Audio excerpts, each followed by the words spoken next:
Hello and welcome. Today we're making one of my favorite quick dinners, Beans and Weenies.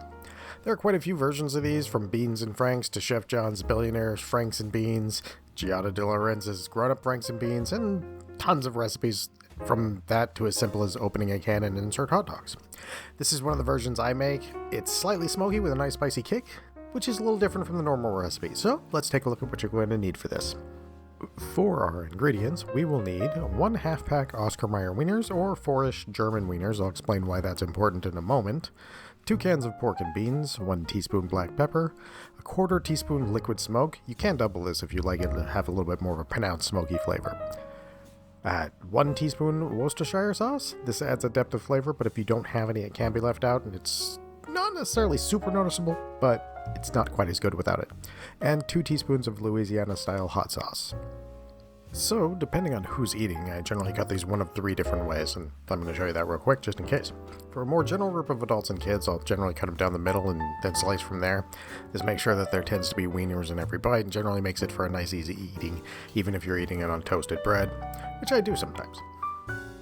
For a full adult audience, I'll normally just use slices of slightly varying thickness, as I find most adults who have had this in their youth had it sliced that way, and it kind of tugs on the nostalgia strings a bit more, and they tend to get a little happier with it that way.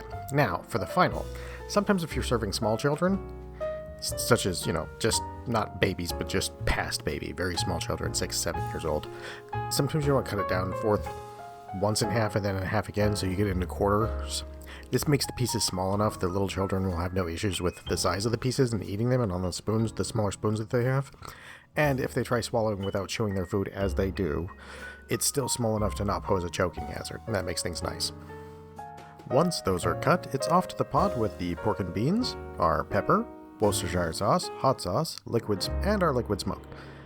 We're holding back the wieners for a moment. We need to just give this a good mix before we add the wieners, and that's just to make sure the spices don't stick to the wieners and end up clumping on them, because that's just not fun.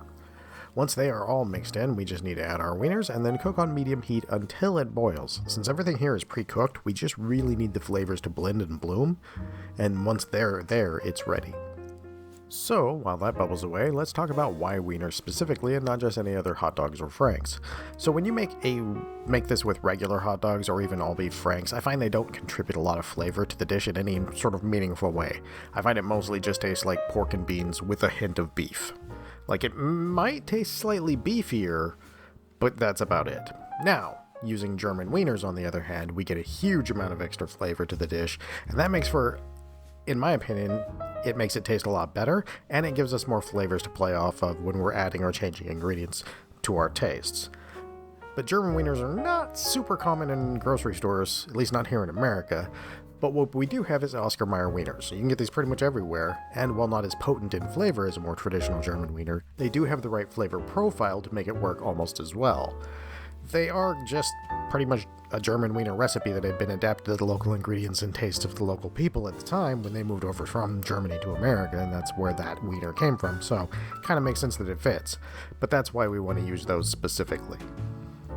If you're enjoying this and would like to see more, subscribe for more easy recipes and, of course, more cat pictures. Oh, by the way, look, new cat. This is Claudicus Rex. I'm fairly sure he's made about 99% of fur so far. Once it starts to look like this, then you'll want to do a final tasting and make sure your pepper, smoke, and heat levels are where you want them. If you make any adjustments, give it a good stir and about 2 to 3 more minutes of bubbling to let the flavor spread out, and you're done.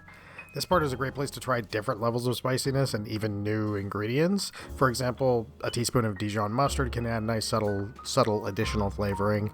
Celery flake adds a ton of flavor with very little effort, and of course things like diced onions, shallots, green onions, fresh celery all work as great additional flavors, and can make it a bit more your version of this.